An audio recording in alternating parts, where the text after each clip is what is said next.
नमस्कार दोस्तों, कैसे हैं आप सब। इंडियन गार्डनिंग चैनल में आपका फिर से स्वागत है। दोस्तों, आज के वीडियो में हम आपको बताने वाले हैं कि घर के जो कूड़े कचरे होते हैं, जो आपके घर के किचन वेस्ट होते हैं, उससे हम घर पे ही खाद कैसे तैयार करें। जी हाँ दोस्तों, इसमें आप दो मेथड से खाद तैयार कर सकते हैं। एक तो है जो केंचुए के माध्यम से और दूसरा बिना केंचुए के माध्यम से। दोस्तों, केंचुए के माध्यम से यदि आप खाद का तैयार करते हैं तो 40 से 45 दिनों में आपके खाद अच्छी तरह से इस्तेमाल करने योग्य तैयार हो जाते हैं, और जबकि बिना केंचुए के मदद से वो 60 से 70 दिनों तक का वक्त ले सकते हैं और उतना ज़्यादा भुरभुरा भी नहीं होंगे जितना ज़्यादा इस वीडियो में दिखाया गया है। तो दोस्तों, वीडियो को पूरा ध्यान से देखें और अच्छा लगे तो प्लीज़ इसे लाइक कर दें, और मेरे चैनल पे आप पहली बार आए हैं तो प्लीज़ चैनल को सब्सक्राइब कर लें।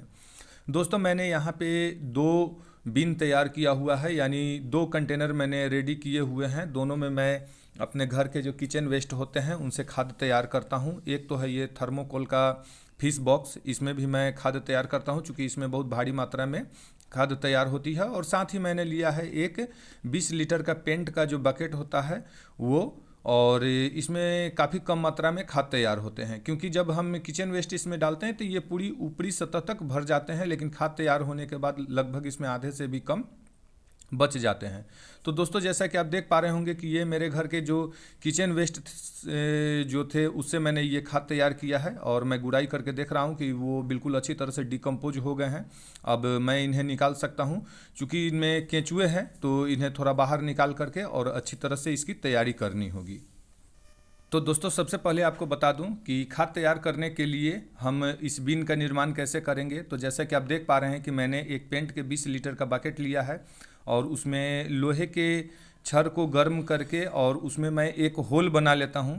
ये होल का मकसद ये होगा, चूँकि हमें ऊपरी सतह को हमेशा गीला रखना है, और चूँकि मैं इनमें केंचुए का इस्तेमाल करता हूँ, आप चाहें तो बिना केंचुए के भी खाद को तैयार कर सकते हैं, लेकिन बिना केंचुआ से तैयार किया हुआ खाद डिकम्पोज अच्छी तरह से हो जाता है, परंतु वो बिल्कुल भुरभुरा नहीं होता है। लेकिन घबराने की कोई बात नहीं है, आप उसका भी इस्तेमाल करेंगे तो रिजल्ट आपको बहुत अच्छा मिलेगा।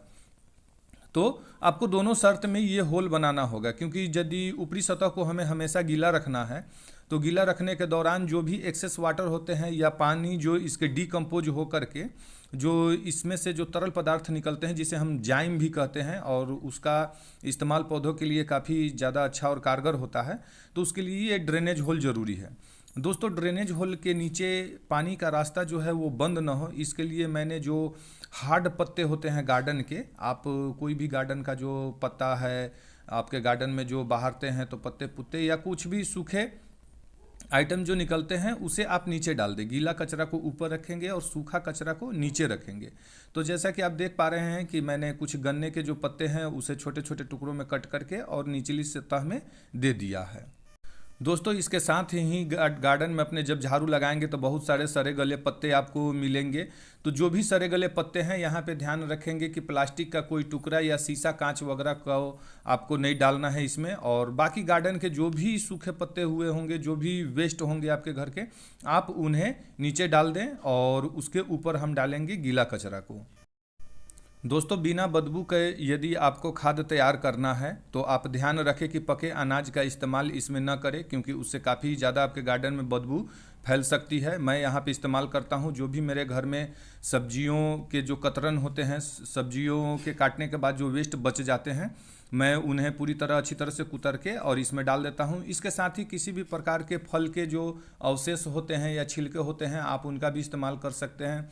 इसके साथ ही मैं आपको बता दूं कि इसमें मूंगफली के छिलके का भी आप इस्तेमाल कर सकते हैं, और अंडे उबालने के बाद जो उसके छिलके बचते हैं तो उन छिलकों को भी आप इधर उधर न फेंक के आप इसी बिन में फेंक दें, वो भी बहुत अच्छी तरह से डिकम्पोज हो जाते हैं। और चूँकि कारण ये है कि हम सभी चीज़ों को डालते हैं तो वो सभी चीज़ें डिकम्पोज हो करके हमारे खाद में जो माइक्रो न्यूट्रिएंट्स और अच्छी न्यूट्रिएंट्स की जो मात्रा है उसको भरपूर मात्रा में ये देते हैं। तो इसलिए इन चीज़ों को हम विशेष तौर पे डालते हैं, क्योंकि खाद मेरा थोड़ा सा ही हो लेकिन ज़्यादा कारगर हो।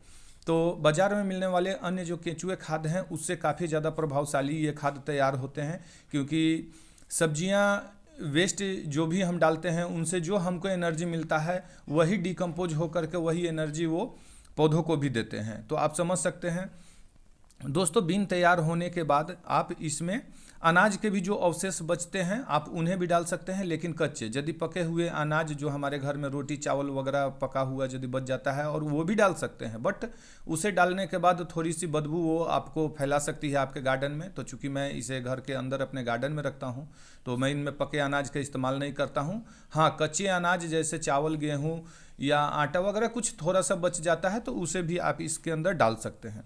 दोस्तों बीन जब पूरी तरह से भर जाए, भरने के बाद आप ऊपरी सतह पर आप गोबर जो मिल जाए, कच्चा गोबर जो अच्छी तरह से डिकम्पोज नहीं हुआ है, आप उसे भी डाल सकते हैं, या पुराना गोबर हो तो और ज़्यादा अच्छा है। वो ऊपरी सतह पर आप ज़रूर डाल दें, या नहीं मिलने की स्थिति में आप गार्डन की मिट्टी का भी इस्तेमाल कर सकते हैं, क्योंकि आपका जो वेस्टेज है वो गोबर और मिट्टी के संपर्क में आते ही स्वतः वो डिकम्पोज होने शुरू हो जाते हैं। लेकिन मैं इनको और ज़्यादा फास्ट काम करने के लिए मैं इनमें केंचुए का प्रयोग करूँगा। आप सोच रहे होंगे कि मुझे ये केंचुआ कहाँ से प्राप्त हुआ। तो दोस्तों मैं जहाँ से वर्मी कंपोस्ट तैयार होता है वहीं से वर्मी कंपोस्ट एक आध बार मंगाया था। तो वर्मी कंपोस्ट के साथ साथ मुझे कुछ वर्मी कंपोस्ट में उसके जो केंचुए होते हैं, जो वर्म्स होते हैं, वो भी हमें मिल गए थे और उन्हीं वर्म्स का इस्तेमाल मैं इनमें किया था। दोस्तों ये जो आप अर्थ वर्म देख पा रहे हैं ये मैंने वर्मी कंपोस्ट के माध्यम से आया था और मैंने इन्हें गमले में डाल दिया था ताकि ये सुरक्षित रहें, और गमले की मिट्टियों को दोबारा रिपोर्टिंग करते वक्त इन केंचुओं को निकाल करके मैं अपने तैयार किए हुए बिन में डाल देता हूं। तो दोस्तों आप देख पा रहे हैं कि मेरा खाद बन के तैयार है और इसमें कितने सारे केंचुए, और ये बढ़ते भी हैं। इनको यदि खाने पीने की अच्छी चीज़ें मिलेंगी तो ये जो कार्बनिक पदार्थ हैं उन्हें खा करके डिकम्पोज करते हैं, हमें खाद्य प्रदान करते हैं और ये अपने आप को संख्या में ज़्यादा बढ़ाते भी हैं। तो लगभग एक बार तैयार करने में केंचुओं की संख्या 10 गुना ज़्यादा बढ़ जाती है। तो दोस्तों जैसा कि आप देख पा रहे होंगे कि मैंने ये अपना खाद जो था तैयार किया हुआ वो निकाल लिया है, और चूंकि इनसे केंचुओं को अलग करना है तो अलग करने के लिए मैंने इसे फैला करके और रख दिया है ताकि सभी केंचुए जो हैं खाद से निकल करके और नीचे की तरफ चली जाएं। दोस्तों खाद तैयार होने के बाद उसे 4-5 दिन यदि आप छांव में रख देंगे तो केंचुआ खुद ब खुद वो नीचे की तरफ भाग जाते हैं। उन्हें रोशनी से एलर्जी होती है और वो नीचे की तरफ चले जाते हैं, और ऊपर का जो खाद है उसे मैं छांव में ही सुखा लेता हूँ। धूप नहीं लगाना है इसे, ताकि इसकी जो एक्स्ट्रा मॉइस्चर है वो उड़ जाए। अब आप चाहें तो ये मेरा खाद जो हाथ में आप देख पा रहे हैं ये बिल्कुल तैयार है। आप किसी भी प्रकार के पोटिंग मिक्स में या किसी भी प्रकार के गमले में आप इसे डायरेक्ट इस्तेमाल कर सकते हैं, और यह केंचुआ खाद काफ़ी ही दमदार है। लेकिन मैं आपको दिखा लूँ कि यदि आप चाय पत्ती की तरह फ्रेश खाद बनाना चाहते हैं तो उसके लिए हमें क्या करना होगा।